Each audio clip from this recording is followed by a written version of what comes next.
It's 2026, and Trump is wasting no time bringing back tough immigration rules. He has his eyes on 7 Asian countries, each one tied to different risks or conflicts. Stick around as we reveal the 7 Asian countries Trump may never let into the U.S. again and why. Now, let's dive in. Number 7, Pakistan.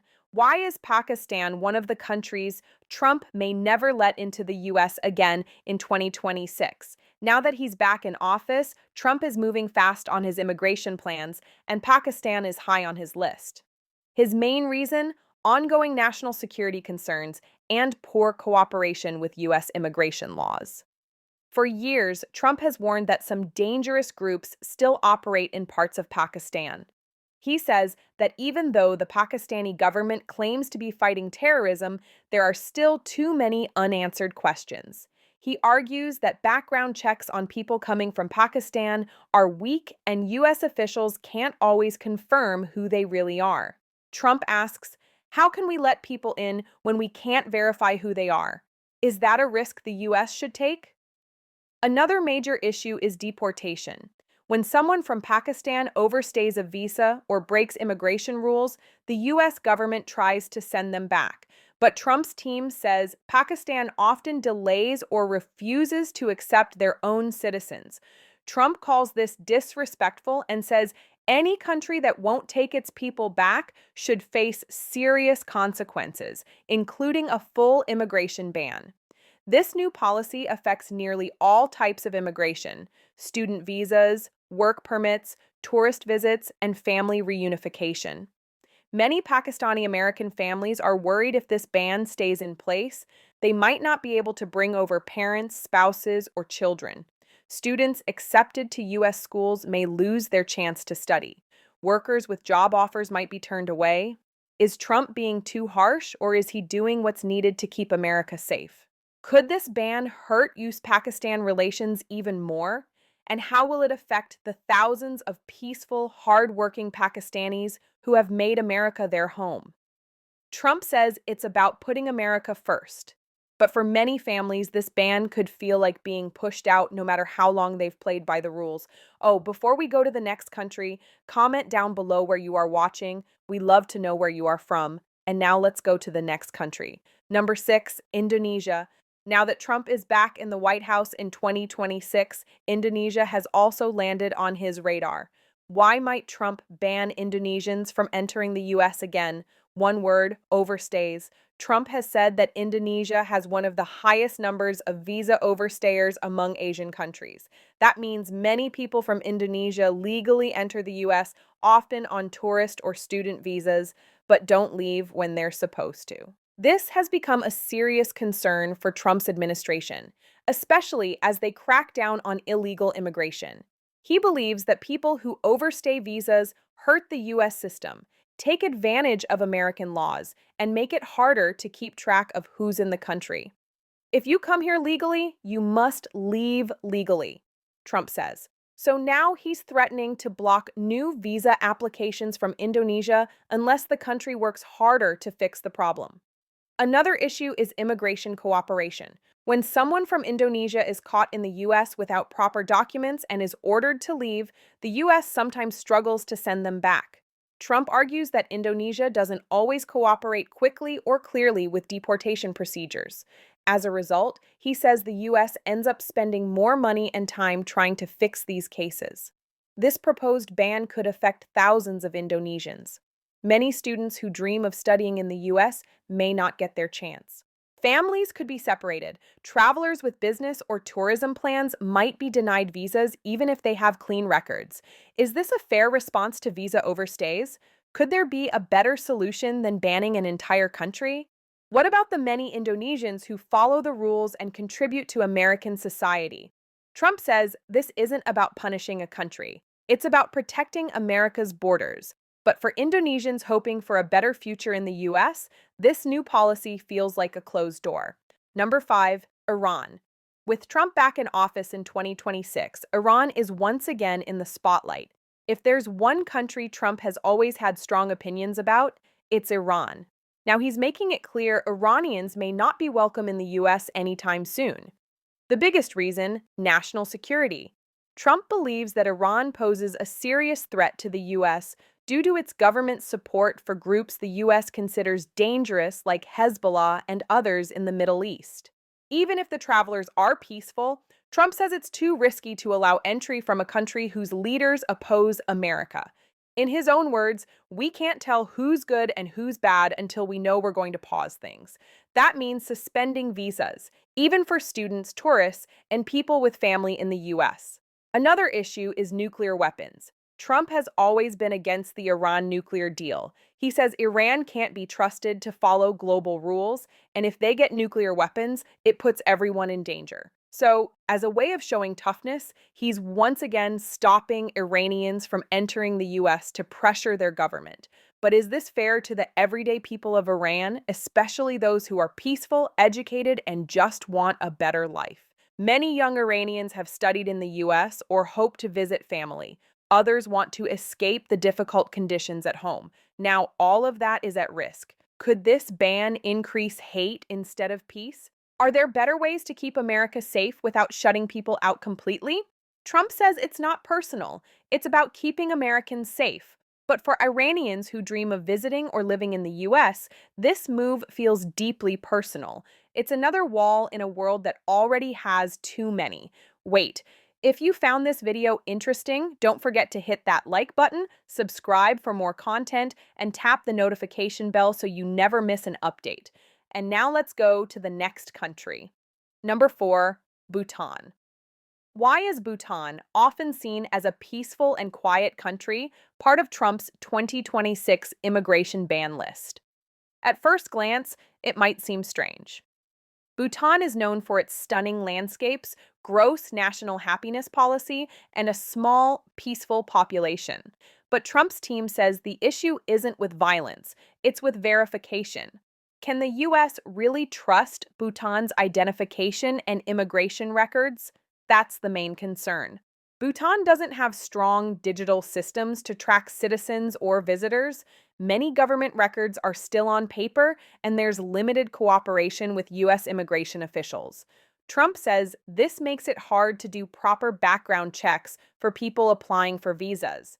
Without reliable systems, how can U.S. agencies know who's coming in? Are they who they say they are? Do they pose any risk? Another issue is Bhutan's close diplomatic relationship with countries like China and India. Trump believes that even though Bhutan is small, it could become a quiet gateway for foreign influence or spying. Is it fair to assume that? Critics say no.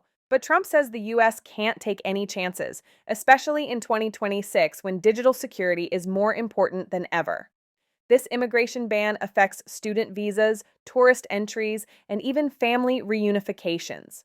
Biden's families living in the U.S. now find it difficult or impossible to bring their loved ones over. For many, this comes as a shock. Why punish a peaceful country? But Trump's policy is clear. If a country can't guarantee secure documentation and close cooperation, then it's off the list.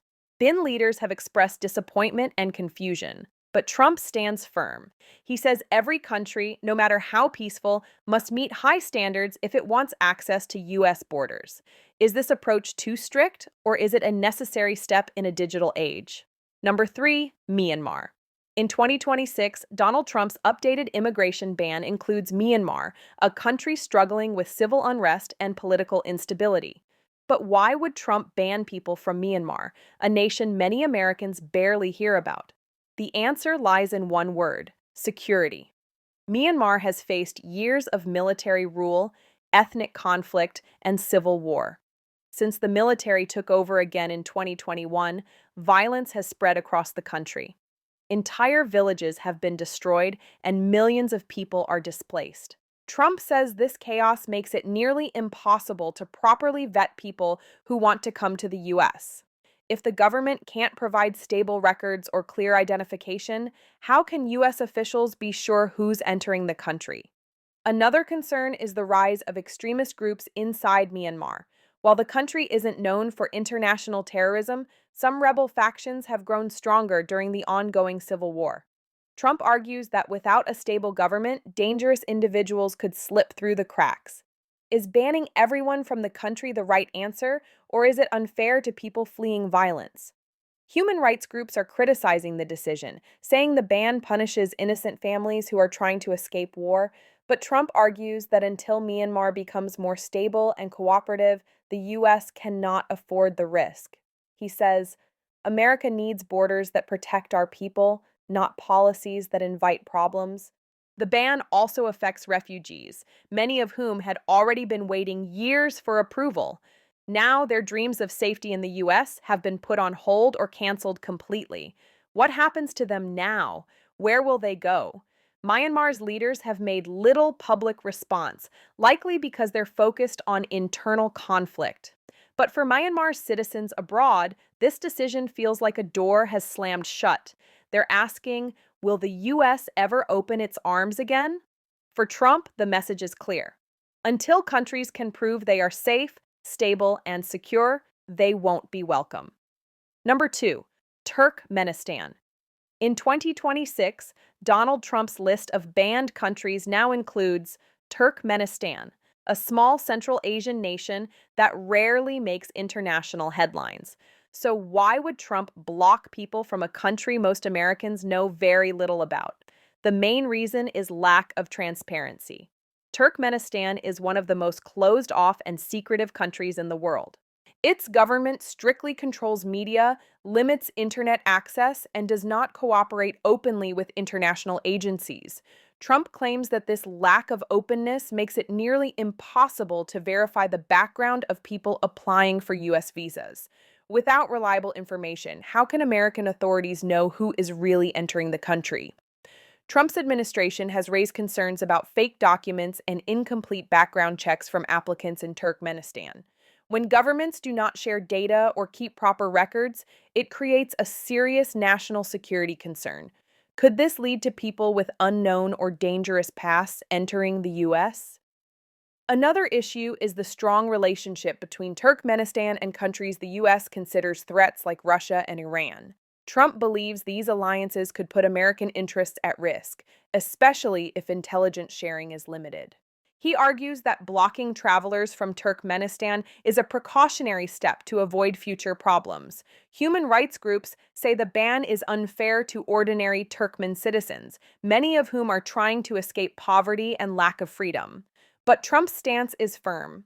We can't allow people from countries we know almost nothing about to just walk into our country. What happens to Turkmen students, workers, or families already planning to come to the U.S.? Many of their visas have been frozen or denied. Will they ever get another chance? And is there a way for Turkmenistan to rebuild trust with the U.S.? For now, Turkmenistan remains on the banned list, and Trump makes it clear if a country doesn't play by America's rules, it won't be allowed to enter. Number 1, Yemen. Topping the list of Asian countries Trump may never let into the U.S. again in 2026 is Yemen. This war-torn nation in the Middle East has long been a source of concern for U.S. national security. And now, under Trump's second presidency, it's once again banned. The main reason behind the ban is terrorism. Yemen has been a base for dangerous terrorist groups like Al-Qaeda in the Arabian Peninsula, AQAP. These groups have openly threatened the U.S. and tried to carry out attacks. Trump believes that allowing people from Yemen to enter the U.S. could increase the risk of terrorists slipping through the cracks. Another concern is Yemen's unstable government. For years, the country has been stuck in a civil war with no clear or strong leadership. This makes it hard for the U.S. to get trustworthy information or perform proper background checks on Yemen citizens applying for visas. Trump argues that if you can't verify someone's identity or past, it's too risky to let them in.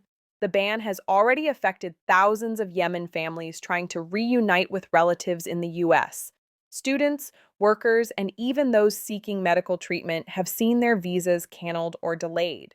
Is it fair to block people who just want a better life? Can a whole country be judged by the actions of a few? Critics say the ban is cruel and unfair, especially because many Yemenis are fleeing violence and hunger. But Trump defends his decision by saying, America must come first. We can't take any chances. Will Yemen ever be removed from the banned list? It would require major changes, stronger government systems, more cooperation with U.S. authorities, and clear actions against terrorism. Until then, Yemen stays at the top of Trump's no entry list. How long will the people of Yemen have to wait? And will the world step in to help them rebuild and regain trust? Thank you so much for watching this video. If you enjoyed it, please like this video, subscribe to the channel, and hit the notification bell so you never miss a future upload. Do you think immigration bans truly make a country safer? Let us know what you think in the comments below. Goodbye.